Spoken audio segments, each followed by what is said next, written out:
Salut à tous, on se retrouve aujourd'hui pour parler de dictionnaires. Donc les dictionnaires, ce qu'il faut comprendre, c'est que c'est une bibliothèque. Donc imaginez-vous, vous rentrez dans une bibliothèque, vous allez dans une rangée, vous allez prendre un livre. C'est exactement de cette façon que fonctionnent les dictionnaires. Donc vous allez avoir des clés et des valeurs.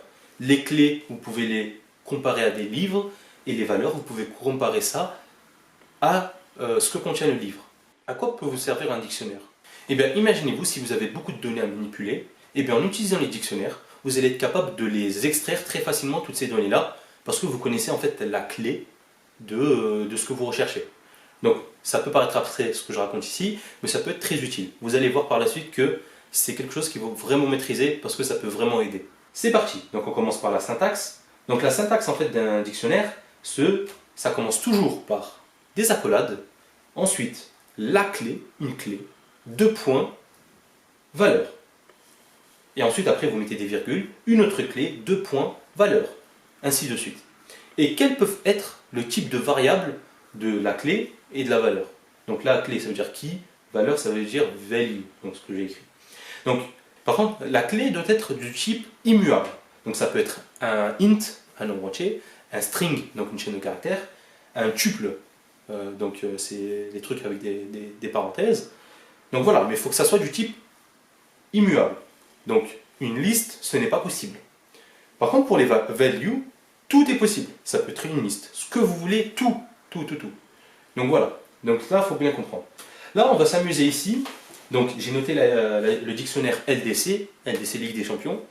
Et le vainqueur de l'année dernière, c'était le Bayern Munich. Ensuite, le deuxième finaliste, c'était le PSG. Et enfin, les demi-finalistes, c'était Lyon et Leipzig. Donc, ici, j'ai noté la clé vainqueur. La valeur, c'est Bayern Munich. Le deuxième, 2, j'ai mis 2 parce que c'est un int, donc vous pouvez voir, c'est possible de le mettre.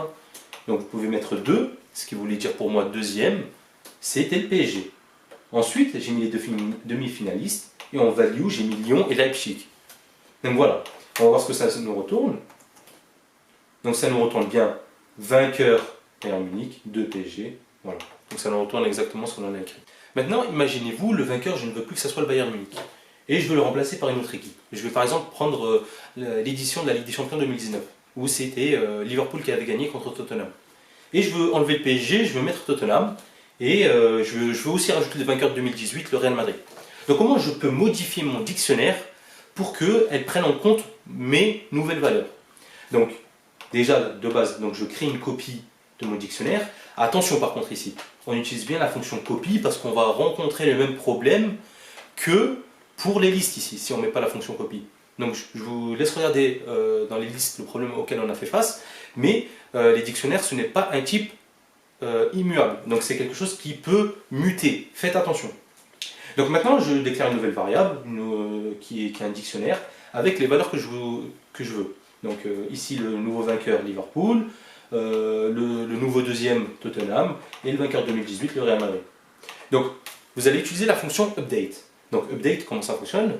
Donc déjà, vous mettez en fait en tout premier le dictionnaire que vous souhaitez modifier, que vous souhaitez mettre à jour, point update, et vous mettez le dictionnaire avec les nouvelles valeurs que vous souhaitez modifier. Et donc regardons ce que ça nous donne. Donc LDC, donc on avait notre dictionnaire à l'origine qui était comme ça. Et maintenant, regardez le nouveau vainqueur, c'est Liverpool, ce n'est plus le Bayern Munich. Ensuite le nouveau deuxième, qui est Tottenham maintenant, ce n'est plus le PSG. Enfin, les demi-finalistes, vu que je n'ai rien spécifié pour les demi-finalistes, donc c'est toujours les demi-finalistes de ma liste d'origine.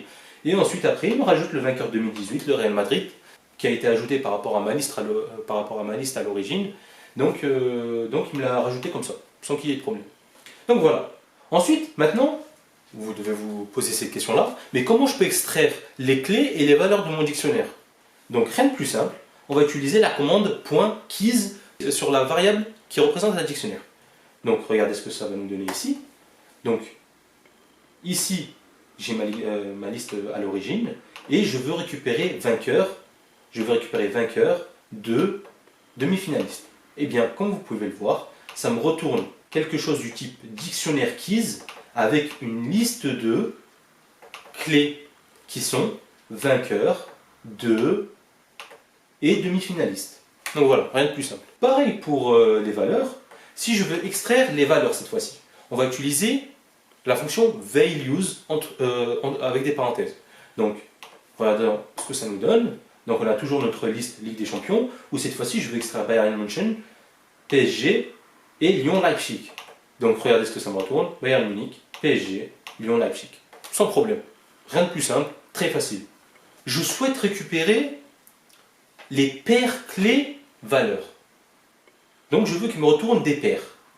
Ça c'est vraiment hyper important cette fonction-là, parce que vous allez voir par la suite pour les boucles forts et tout ça, ça va être très important si vous le souhaitez énumérer sur ces paires-là.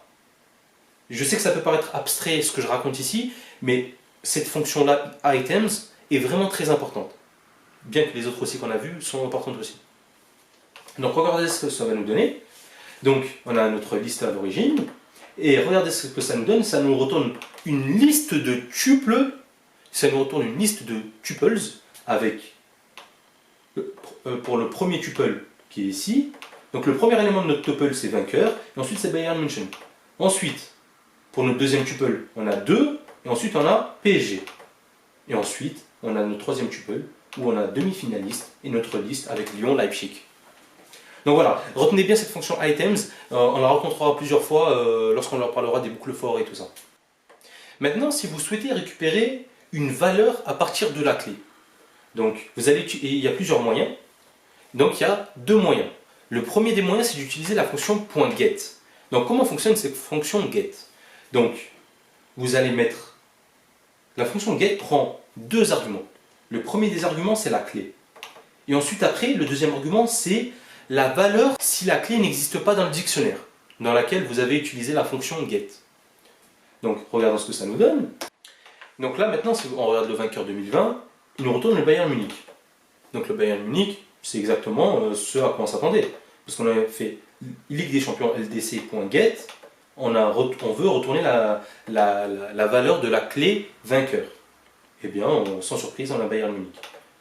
Et maintenant, si maintenant j'utilise sur la même liste vainqueur 2019, regardez bien ici dans cette liste-là, il n'y a pas vainqueur 2019, il n'y a pas de clé qui s'appelle vainqueur 2019. Donc, il va en fait me retourner cette valeur-là. T'étais où l'an dernier? On a encore plus simple qu'utiliser la fonction get, mais elle retourne une erreur si la clé n'existe pas. Donc, imaginez-vous, je vais récupérer le vainqueur. Donc, LDC, vainqueur, comme ça. Donc, c'est comme pour les listes ou les chaînes de caractères, entre crochets, la clé. D'accord? Rien de plus simple. On a Bayern München.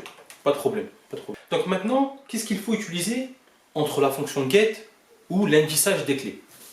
Donc, moi, ce que je vous conseille, c'est d'utiliser get. Pourquoi? Parce que là, ici, imaginez-vous, je remplace ça par 2018. Il va me retourner une erreur. Et si cette fois-ci, j'utilise ldc.get, en enlevant les crochets ici, eh bien, il va me retourner none.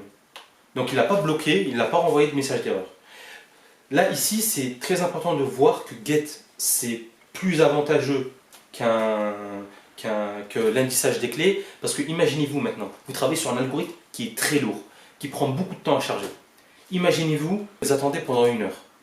Et si au bout d'1 heure, votre algorithme vous retourne une erreur, vous avez perdu 1 heure, alors que si vous utilisez la fonction get, il ne va pas bloquer votre algorithme, il ne va pas renvoyer de message d'erreur. Donc moi, ce que je vous conseille, c'est d'utiliser la fonction get ici. Enfin, si vous souhaitez supprimer une paire du dictionnaire, donc une paire clé, une paire c'est quoi? C'est composé d'une clé et d'une valeur. Donc, on va utiliser la fonction pop en spécifiant la clé que l'on veut supprimer. Donc, regardons ce que ça nous donne. Donc, au départ, on a notre liste à l'origine. Et ici, nous, on veut supprimer la clé vainqueur. Donc, regardons ce que ça nous donne, la nouvelle liste. LDC a supprimé vainqueur. On ne retrouve plus la clé vainqueur et sa valeur. On ne retrouve plus la clé vainqueur et la valeur Bayern Munich. Et enfin, d'ailleurs, en utilisant cette fonction-là, pop, eh bien, vous pouvez la stocker dans une variable, qui est ici vainqueur. Et on la retrouve bien ici. Donc voilà. Donc, j'espère que vous avez bien compris comment fonctionne le dictionnaire. Ça peut être vraiment hyper utile. Si vous avez des questions, mettez-les en commentaire. Et on passe à la prochaine vidéo. A plus.